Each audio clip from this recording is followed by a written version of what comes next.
লক্ষ্মী পুজোর সন্ধ্যায় মদের তাণ্ডব, থানা ঘেরাও ঘরের লক্ষ্মীদের। লক্ষ্মী পুজোর সন্ধ্যায় সংসারে শান্তি ফেরাতে বড় ধরনের আন্দোলন। পশ্চিম বর্ধমানের কাকসা থানা ঘিরে ঘরের লক্ষ্মীদের প্রতিবাদ। পশ্চিম বর্ধমানের কাকসা থানায় হুড়মুড়িয়ে ঢুকলেন ক্ষুব্ধ ঘরের লক্ষ্মীরা। অভিযোগ, এলাকায় বেআইনিভাবে মদ বিক্রি হওয়ায় সংসারে অশান্তি বাড়ছে, ঝগড়া এবং অনটন বাড়ছে। সেই কারণেই এই প্রতিবাদ। পশ্চিম বর্ধমান কাকসা শিলামপুর কাটাবাগান এলাকার ঘরের লক্ষ্মীরা সোমবার সন্ধ্যায় কাকসা থানায় অভিযোগ জানাতে পৌঁছান। তাদের দাবি, ঘরে ঘরে পুজোর আয়োজন থাকলেও শান্তি নেই। মূল কারণ, এলাকায় বেআইনিভাবে মদ বিক্রি। স্থানীয় মহিলাদের দাবি, পুরুষরা সারাদিন রোজগার শেষে সেই টাকায় মদ কিনে খাচ্ছে, ফলে সংসারে ঝগড়া, অনটন এবং মানসিক চাপ বাড়ছে। এমনকি মদ খাওয়ার ফলে ইতিমধ্যেই কয়েকজনের মৃত্যু ঘটেছে।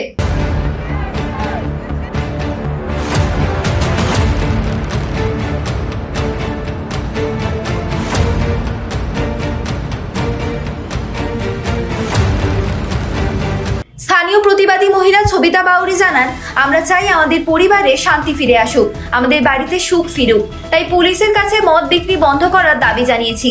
যদি ব্যবস্থা না নেওয়া হয় আমরা বৃহত্তর আন্দোলনে নামবো। আমরা ওই মদটা উঠোবা জানিয়ে এসেছি। মদ উঠানো বলতে? হ্যাঁ, ওই সৃষ্টি আর ওই চুল্লুটা যেমন মদ যেমন না হয়, ঘরে অশান্তি হয়েছে।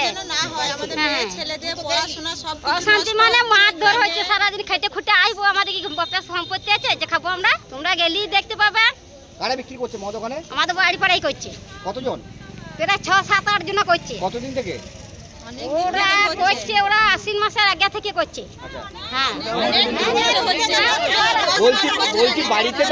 বলছি বাড়িতে তো প্রতিদিন ঝামেলা হচ্ছে।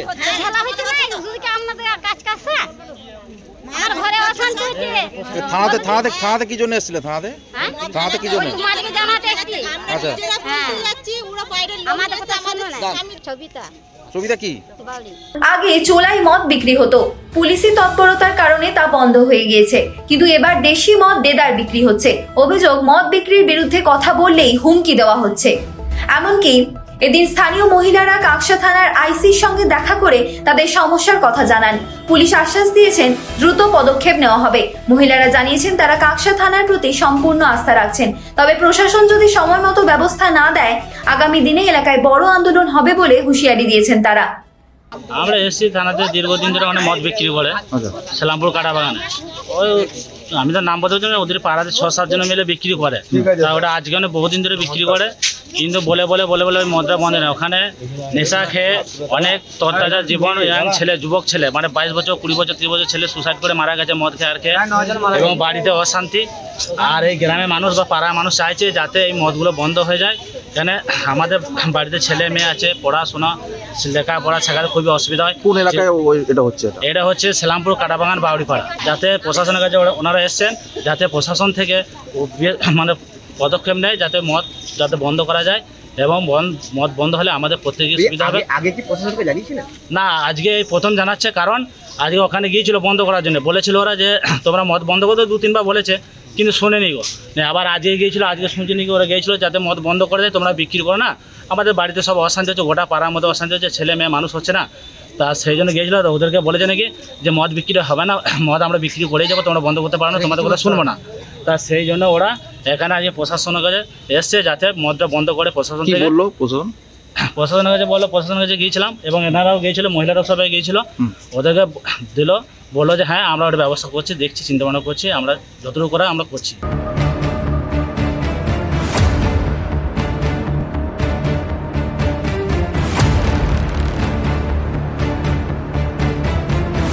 হ্যাঁ অবশ্যই, কেন পুলিশের কাছে ভরসা না করলে হবে?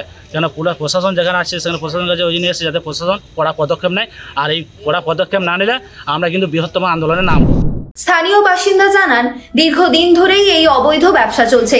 আমরা বারবার বলার পরেও বন্ধ হয়নি। এই ব্যবসার কারণে তরতাজা ছেলেগুলোর প্রাণ যাচ্ছে। আমরা এর নিশ্চয়তা চাই।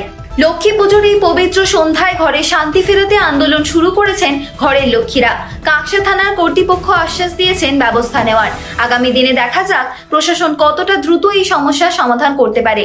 আমরা খুঁজে দেখব মদ বিক্রির বিরুদ্ধে পরিবারগুলো কবে শান্তিতে পুজো করতে পারে।